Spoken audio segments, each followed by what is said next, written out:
ৰাজ্যিক অঙ্গনবাদী পৰ্যায়ে সহায়িকা সন্তান মাননীয় পৃথিবীৰ যে আয়োজন কৰা এই সংগ্ৰামী কাৰ্যসূচীত উপস্থিত অঙ্গনবাদী কৰ্মীৰ সহায়িকাসকল সংস্থাৰ সম্মানীয় সভানেত্ৰী জয়মতী দাস ডাঙৰীয়ানী, পিতা ইন্দিৰা নোয়াল ডাঙৰীয়ানী, সংস্থাৰ সম্মানীয় কেন্দ্ৰীয় সমিতিৰ শিক্ষাবিভাগীয় কৰ্মকৰ্তাসকল, আমৰা যখন সকলেৰ তৈৰি নিয়ামে আমাৰ এই অনুদ্ৰা ডাঙৰীয়া সম্পাদক ৰমন ডাঙৰীয়া সম্পাদক আমাৰ দলেৰ সম্মানীয় শিক্ষাবিভাগীয় কৰ্মকৰ্তাসকল, আমি আমাৰ দলৰ তৰফৰ পৰা শ্ৰদ্ধা জনাইছো, সংগ্ৰামী অভিনন্দন জ্ঞাপন কৰোঁ।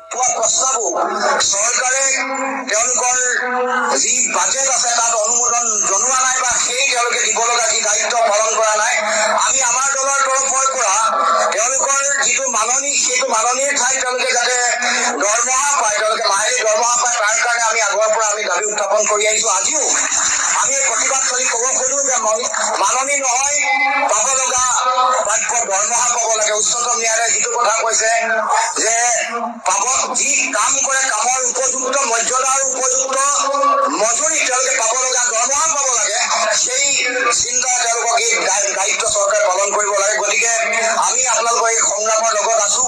আপোনালোকৰ যেতিয়ালৈকে উপযুক্ত আপোনালোকে বিচৰা যি মাননী যেতিয়ালৈকে নাপায় তেতিয়ালৈকে আপোনালোকৰ এই সংগ্ৰামৰ লগত আমি সদায় সহযোগী হৈ থাকিম আৰু আপোনালোকৰ সংগ্ৰামত আমাৰ সহযোগিতা সদায় থাকিব। গতিকে সংগ্ৰামী ৰাইজ, আমাৰ সন্মানীয় অংগনবাদী সন্মানীয় সহায়িকা বা সন্মানীয় কৰ্মীসকল, আপোনালোকক সকলোকে মই এটা কথাই ক'ব খোজো, যি সময়ত এইখন চৰকাৰে নিজৰ ৰাজহুৱা ধন হ্ৰাস কৰিবৰ কাৰণে মুখ্যমন্ত্ৰীয়ে সুৰা টকা, চৰকাৰী টকা, ৰাজভঁৰালৰ টকা বিভিন্ন ঠিকনাত তেওঁলোকে খৰচ কৰিছে।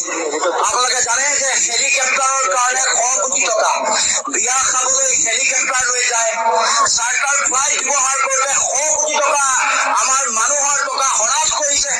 বিভিন্ন অনুষ্ঠান, বিভিন্ন বিনোদন ধৰ্মী অনুষ্ঠান আয়োজন কৰোঁতে 100 কোটি টকা আমাৰ জনতাৰ টকা হ্ৰাস কৰিছে। এডভাৰটাইজমেণ্ট দিয়াৰ নামত 100 কোটি টকা হ্ৰাস কৰিছে। আপোনালোকে জনসংযোগত যদি RTI মানে দেখিব যে কিমান 100 কোটি টকা, 1000 কোটি টকা তেওঁলোকে এনেকৈ এডভাৰটাইজমেণ্ট দিয়াৰ নামতে তেওঁলোকে উলিয়াই পঠাইছে। কিন্তু আমাৰ যিসকল সমাজৰ যিসকল মূল কাম কাজৰ লগত জড়িত হৈ থকা অংগনবাদী কৰ্মী বা সহায়িকা, ইয়াত আপোনালোকৰ কাষতে NHM-ৰ যিসকল কৰ্মচাৰী তেওঁলোকে নিজৰ প্ৰাপ্য অধিকাৰৰ কাৰণে সংগ্ৰাম কৰি আছে। এফালেদি আমাৰ পলিটেকনিক আৰু ইঞ্জিনিয়াৰিঙৰ শিক্ষকসকলক তেওঁলোকে প্ৰতিষ্ঠা কালৰে পৰা সেৱা আগবঢ়াই থকাৰ পাছতো তেওঁলোকে হঠাৎ 8 বছৰৰ পিছত তেওঁলোকক খেদাই দিছে।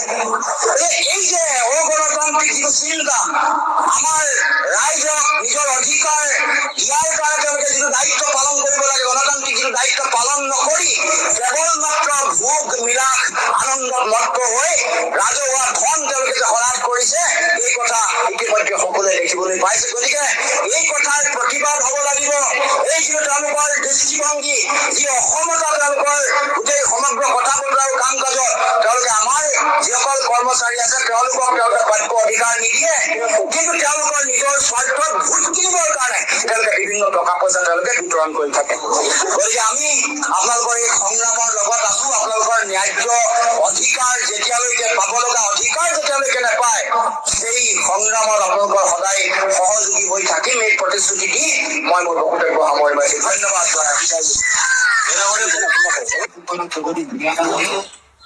আমাৰ এই অনুদ্ৰা ডাঙৰীয়া ৰাজ্যিক অঙ্গনবাদী পৰ্যায়ে সহায়িকা সন্তান মাননীয় পৃথিবীৰ যে আয়োজন কৰা এই সংগ্ৰামী কাৰ্যসূচীত উপস্থিত অঙ্গনবাদী কৰ্মীৰ সহায়িকাসকল, সংস্থাৰ সম্মানীয় সভানেত্ৰী জয়মতী দাস ডাঙৰীয়ানী, পিতা ইন্দিৰা নোয়াল ডাঙৰীয়ানী, সংস্থাৰ সম্মানীয় কেন্দ্ৰীয় সমিতিৰ শিক্ষাবিভাগীয় কৰ্মকৰ্তাসকল, আমৰা যখন সকলেৰ তৈৰি নিয়ামে আমাৰ এই অনুদ্ৰা ডাঙৰীয়া সম্পাদক ৰমন ডাঙৰীয়া সম্পাদক আমাৰ দলেৰ সম্মানীয় শিক্ষাবিভাগীয় কৰ্মকৰ্তাসকল, আমি আমাৰ দলৰ তৰফৰ পৰা শ্ৰদ্ধা জনাইছো, সংগ্ৰামী অভিনন্দন জ্ঞাপন কৰোঁ। পোৱা প্ৰস্তাৱো চৰকাৰে তেওঁলোকৰ যি বাজেট আছে তাত অনুমোদন জনোৱা নাই বা সেই তেওঁলোকে দিব লগা যি দায়িত্ব পালন কৰা নাই। আমি আমাৰ দলৰ তৰফৰ পৰা তেওঁলোকৰ যিটো মাননী সেইটো মাননীৰ ঠাইত তেওঁলোকে যাতে দৰমহা পায়, তেওঁলোকে মাহিলী দৰমহা পায়, তাৰ কাৰণে আমি আগৰ পৰা আমি দাবী উত্থাপন কৰি আহিছো। আজিও আমি প্ৰতিবাদ কৰি ক'ব খোজো যে মাননী নহয়, পাব লগা প্ৰাপ্য দৰমহা পাব লাগে। উচ্চতম ন্যায়ালয়ে যিটো কথা কৈছে যে পাব যি কাম কৰে কামৰ উপযুক্ত মৰ্যাদা আৰু উপযুক্ত মজুৰি তেওঁলোকে পাব লগা দৰমহা পাব লাগে, সেই চিন্তা তেওঁলোকক এই দায়িত্ব চৰকাৰে পালন কৰিব লাগে। গতিকে আমি আপোনালোকৰ এই সংগ্ৰামৰ লগত আছো। আপোনালোকৰ যেতিয়ালৈকে উপযুক্ত আপোনালোকে বিচৰা যি মাননী যেতিয়ালৈকে নাপায় তেতিয়ালৈকে আপোনালোকৰ এই সংগ্ৰামৰ লগত আমি সদায় সহযোগী হৈ থাকিম আৰু আপোনালোকৰ সংগ্ৰামত আমাৰ সহযোগিতা সদায় থাকিব। গতিকে সংগ্ৰামী ৰাইজ, আমাৰ সন্মানীয় অংগনবাদী, সন্মানীয় সহায়িকা বা সন্মানীয় কৰ্মীসকল, আপোনালোকক সকলোকে মই এটা কথাই ক'ব খোজো, যি সময়ত এইখন চৰকাৰে নিজৰ ৰাজহুৱা ধন হ্ৰাস কৰিবৰ কাৰণে মুখ্যমন্ত্ৰীয়ে সুৰা টকা, চৰকাৰী টকা, ৰাজভঁৰালৰ টকা বিভিন্ন শিতানত তেওঁলোকে খৰচ কৰিছে। আপোনালোকে জানে যে হেলিকপ্টাৰৰ কাৰণে 100 কোটি টকা, বিয়া খাবলৈ হেলিকপ্টাৰ লৈ যায়, চাৰ্টাৰ ফ্লাইট ব্যৱহাৰ কৰোঁতে 100 কোটি টকা আমাৰ মানুহৰ টকা হ্ৰাস কৰিছে। বিভিন্ন অনুষ্ঠান, বিভিন্ন বিনোদন ধৰ্মী অনুষ্ঠান আয়োজন কৰোঁতে 100 কোটি টকা আমাৰ জনতাৰ টকা হ্ৰাস কৰিছে। এডভাৰটাইজমেণ্ট দিয়াৰ নামত 100 কোটি টকা হ্ৰাস কৰিছে। আপোনালোকে জনসংযোগত যদি RTI মানে দেখিব যে কিমান 100 কোটি টকা, 1000 কোটি টকা তেওঁলোকে এনেকৈ এডভাৰটাইজমেণ্ট দিয়াৰ নামতে তেওঁলোকে উলিয়াই পঠাইছে। কিন্তু আমাৰ যিসকল সমাজৰ যিসকল মূল কাম কাজৰ লগত জড়িত হৈ থকা অংগনবাদী কৰ্মী বা সহায়িকা, ইয়াত আপোনালোকৰ কাষতে NHM-ৰ যিসকল কৰ্মচাৰী তেওঁলোকে নিজৰ প্ৰাপ্য অধিকাৰৰ কাৰণে সংগ্ৰাম কৰি আছে। এফালেদি আমাৰ পলিটেকনিক আৰু ইঞ্জিনিয়াৰিঙৰ শিক্ষকসকলক তেওঁলোকে প্ৰতিষ্ঠা কালৰে পৰা সেৱা আগবঢ়াই থকাৰ পাছতো তেওঁলোকে হঠাৎ 8 বছৰৰ পিছত তেওঁলোকক খেদাই দিছে।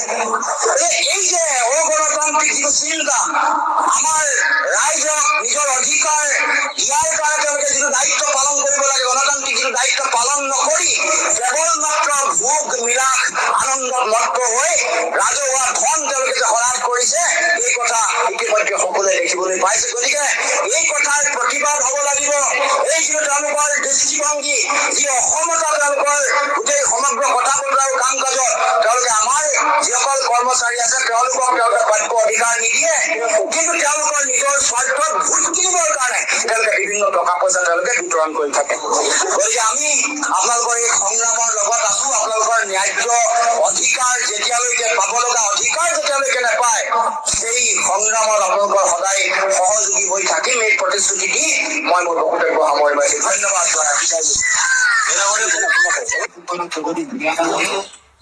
আমাৰ